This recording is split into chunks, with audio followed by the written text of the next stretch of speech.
Students, आज हम story पढ़ेंगे एक अनोखी की कहानी। तो पढ़ते हैं आज, और ये सभी बच्चे बहुत ध्यान से सुनेंगे और ख़ुद भी रीड करेंगे इस वीडियो को देखकर। तो पढ़ते हैं हम भावनाएं, अनोखी की कहानी। खैर है बेटा, अगर आपके बस्ते में रखी पेंसिल बोलने लगे तो आप उससे क्या क्या बातें करेंगे। दो दो के जोड़े बनाइए, आप में से एक पेंसिल बनिए व आपस में संवाद कीजिए। कह रहे हैं कि अगर आपके बैग में कोई पेंसिल जो पेंसिल आप यूज़ करते हो, अगर वो बोलने लग जाए तो आप उससे क्या क्या बातें करेंगे। दो दो के जोड़े बनाइए, आप में से एक पेंसिल बनिए और आपस में संवाद कीजिए, यानी बातचीत कीजिए।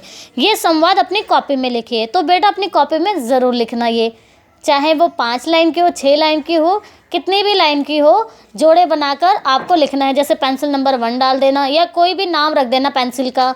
जैसे इसमें अनोखी नाम रखा हुआ, तो आप भी पेंसिल के कोई भी नाम रख सकते हो और उसको अपनी कॉपी में बातचीत करके संवाद अपनी कॉपी में लिखना है। आइए अब हम पढ़ते हैं।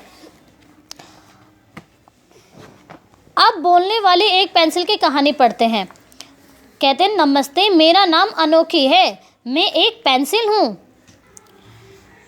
नमस्ते, मेरा नाम अनोखी है, मैं एक पेंसिल हूँ। वैसे तो मैं लिखने के लिए बनाई गई हूँ, पर कुछ लोग लिखने के अलावा भी मुझे कई तरह के काम लेने लगते हैं। कई लोग लिखते कम हैं और अपने कानों की सफाई ज़्यादा करते हैं। बेटा देखा होगा आपने कि कई बार लोग लिखते लिखते अपने कानों में ऐसे घुमाते हैं पेंसिल को, है ना। तो वही वे बोल रहे कि मुझे लिखने के साथ साथ कुछ लोग जो होते हैं अन्य काम भी लेते हैं, कि मुझे कई तरह के काम लेने लगते हैं।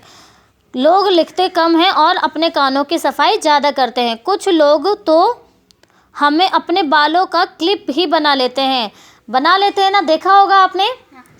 मेरा नाम मेरी सबसे खास दोस्त रिहाना ने रखा है। अब पेंसिल का नाम क्या था? अनोखी। तो वो कह रहा है कि मेरा जो नाम है मेरे सबसे खास दोस्त रिहाना ने रखा। क्या आप जानते हैं कि रिहाना की पेंसिल बनने से पहले मैं कहाँ थी? आइए मैं आपको अपनी कहानी सुनाती हूँ। मुझे याद है कि मैं एक कारखाने में सीधी अग्रवाल स्टेशनरी की दुकान पर आई थी। उस दुकान में रंग बिरंगी और अलग अलग तरह की पेंसिलें थीं। मैं अक्सर यही सोचती कि कोई मुझे क्यों खरीदेगा। आखिर में लाल और काले रंग की साधारण सी दिखने वाली पेंसिल जो थी, ये देखिए बेटा, काले और लाल रंग की पेंसिल जिसका नाम अनोखी था। और किसने नाम रखा था? रिहाना ने नाम रखा था इस पेंसिल का। अब आइए पढ़ते हैं। 10 दिन पहले रिहाना की बहन जोया अग्रवाल स्टेशनरी की दुकान पर आई। वह सारी पेंसिलें देखने लगी। ऐसा लग रहा था कि वह मुझे नहीं खरीदेगी, पर उसने सभी पेंसिलें छोड़कर मुझे खरीदा। मैं उस दिन बहुत खुश थी। अब किसने खरीदा? जोया ने खरीदा। किसकी बहन थी वो? रिहाना की बहन थी। मुझे दुकान से आए 2 दिन ही हुए थे, जोया ने मेरा ध्यान रखना छोड़ दिया था।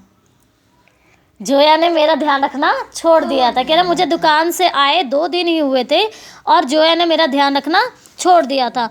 मैं उसके बस्ते में इधर उधर पड़ी रहती थी।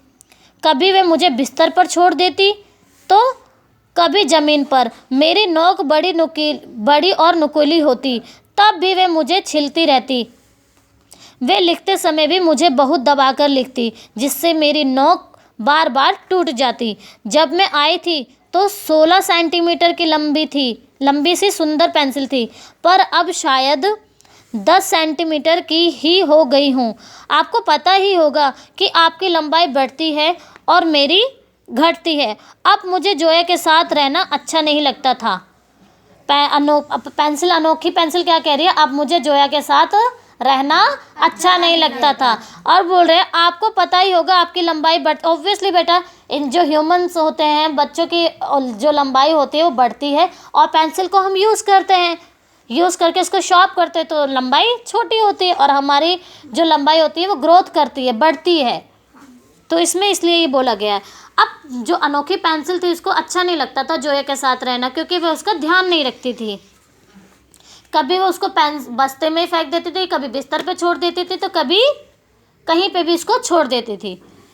एक दिन जोया अपने शिक्षक द्वारा दिया गृह कार्य कर रही थी। काम खत्म होते ही वे मुझे गेंद की तरह इधर उधर फेंकने लगी, जैसे काम करते कई बच्चे ऐसे पेंसिल फेंक देते, तो उसने भी, जोया ने भी पेंसिल इधर उधर फेंकने लगी। वे मुझे हवा में उछालती और मैं धड़ाम से नीचे गिर जाती। गिरने के कारण मुझे बहुत दर्द होने लगा था। देखा बेचारे को कितना दर्द हो रहा था, उस पेंसिल को, अनोखी को कितना दर्द होता था। कई बच्चे काम करके हुर्रे ऐसे करके खेलने लगते हैं और बेचारी पेंसिल को कितना चोट लगता है। तो ऐसा नहीं करना चाहिए। कोई ऐसा वाला होता है खेल। मैंने अपनी आंखें बंद कर ली और सोचने लगी, काश मैं वही दुकान में ही रहती। अब वो ऐसा क्यों सोच रही है? क्योंकि वो दुकान पे एटलीस्ट वो संभाल के तो रखता था, स्टेशनरी वाला एक साथ तो थी, एक जगह तो थी। तभी अचानक मैं कहीं रुक गई। मैंने धीरे धीरे अपनी आंखें खोली। चारों तरफ अंधेरा था। मेरा मुंह से एकदम से आवाज़ निकली, अरे मैं कहाँ आ गई? जोया ने खेलते हुए मुझे पलंग के नीचे गिरा दिया था। देखो, ये पलंग के नीचे गिरा दिया है जोया ने खेलते हुए। मैंने, हाँ ठीक है, आवाज़ निकली, अरे मैं कहाँ आ गई? जोया ने खेलते हुए मुझे पलंग के नीचे गिरा दिया था। मैं डर के मारे रोने लगी। कोई मुझे बाहर नहीं निकाल रहा था। जोया की मम्मी ने जोया से मुझे बाहर निकालने के लिए भी कहा, पर वे बोली, कोई बात नहीं, मेरे पास दूसरी पेंसिल है।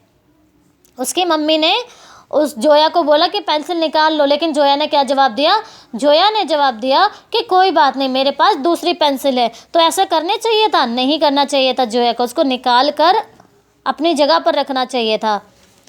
बहुत देर तक मैं वहीं अकेली पड़ी रही। ऐसा लग रहा था कि ये जगह अब मेरा घर बन जाएगी।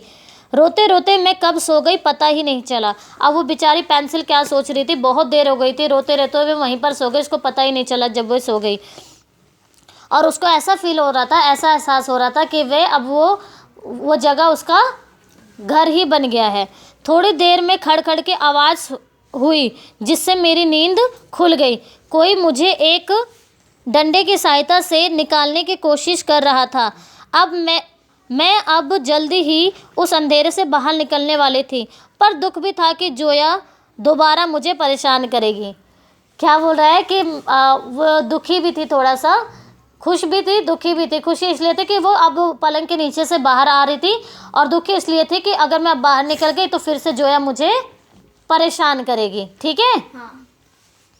मैं बाहर आई और देखा कि रिहाना मुझे अपने हाथों में लेकर प्यार से देख रही है। रिहाना कौन थी बेटा? रिहाना जोया की बड़ी बहन थी। ठीक है। आप कह रही है मैं बाहर आई और देखा कि रिहाना मुझे अपने हाथों में लेकर प्यार से देख रही है। वे मुझे देखते ही बोली, वाह कितनी प्यारी पेंसिल है। ये सुनकर मैं बहुत खुश हुई। अब ओब्वियसली उसको खुशी होगी, और उसको किसने उठाया था? रिहाना ने। और उसने उसकी तारीफ़ भी की, अनोखी पेंसिल की तारीफ़ की कि वाह कितनी सुंदर पेंसिल है। ये देखो, रिहाना ने डंडे से अनोखी पेंसिल को निकाला। उसने मुझे अपने पेंसिल बॉक्स में रखा। वहाँ मेरी जैसी और भी पेंसिलें थीं। उस दिन के बाद मैं रिहाना के बस्ते में ही रहती हूँ। वे मेरा बहुत ध्यान रखती है। वे जहाँ भी जाती है मुझे अपने साथ ले जाती है। पेंसिल बॉक्स में रखी सभी पेंसिलें मेरी सहेलियाँ बन गई हैं। रिहाना ने हम सबका अलग अलग नाम भी रखा है। मुझे आज तक ये बात समझ में नहीं आई कि उसने मेरा नाम अनोखी क्यों रखा। अब बेटा इस पाठ से क्या सीख मिलती है आपको? इस पाठ से आपको ये सीख मिलती है कि जो अपना सामान होता है, पेंसिल, रबड़, या कोई भी सामान होता है, उसको अपने जगह पर रखना चाहिए और उसका ध्यान रखना चाहिए। कोई भी चीज़ हो उसको ध्यान रखना चाहिए। अच्छा, इस कहानी में आपको बताओ कि आपको कहानी में क्या अच्छा लगा और क्यों? अनोखी को जोया के साथ रहना क्यों नहीं अच्छा लगता था, ये आपको बताना है। आपकी लंबाई बढ़ती है और मेरी घटती है, इस वाक्य का क्या अर्थ है, एक तो ये बताना है आपको। आपके अनुसार रिहाना ने पेंसिल का नाम अनोखी क्यों रखा होगा, ये करना है आपको।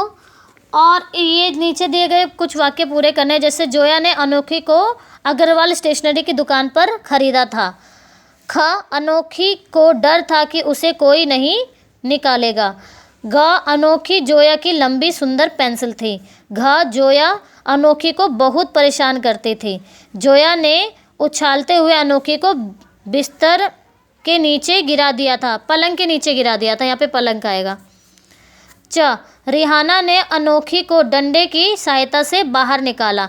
तो ये अपनी कॉपी में कर लेना। और इस स्टोरी से ये सीख मिलती है बेटा, अपनी ज़रूरत का सामान जो होता है और अपनी चीज़ों को बहुत ही संभाल कर रखना चाहिए। चीज़ों को इधर उधर फेंकना नहीं चाहिए, वरना जोया की तरह आप भी उसकी नज़रों में बुरे बन जाओगे, जो अनोखी को बुरा लग रहा था। क्योंकि और आपके साथ कोई रहना भी पसंद नहीं करेगा कि ये तो ध्यान रखने वाला इंसान है ही नहीं।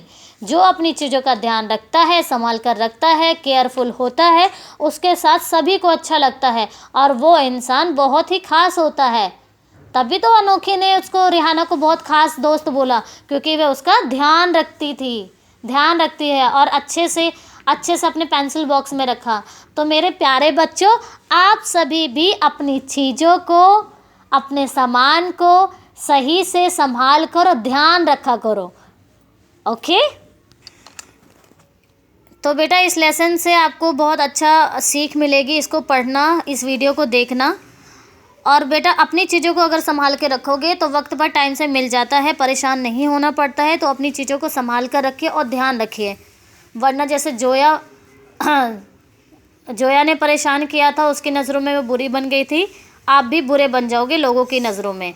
इसलिए अपनी पेंसिल को और सामान को, चाहे वो पेंसिल, रबड़, किताबें, कॉपियाँ, कुछ भी हो, बहुत अच्छे साफ़ सुथरी रखनी चाहिए। और रिहाना की तरह उसके खास दोस्त बनो। सभी बच्चों को मैं कह रही हूँ कि रिहाना की तरह अच्छी लड़की बनो, अच्छे इंसान बनो रिहाना की तरह।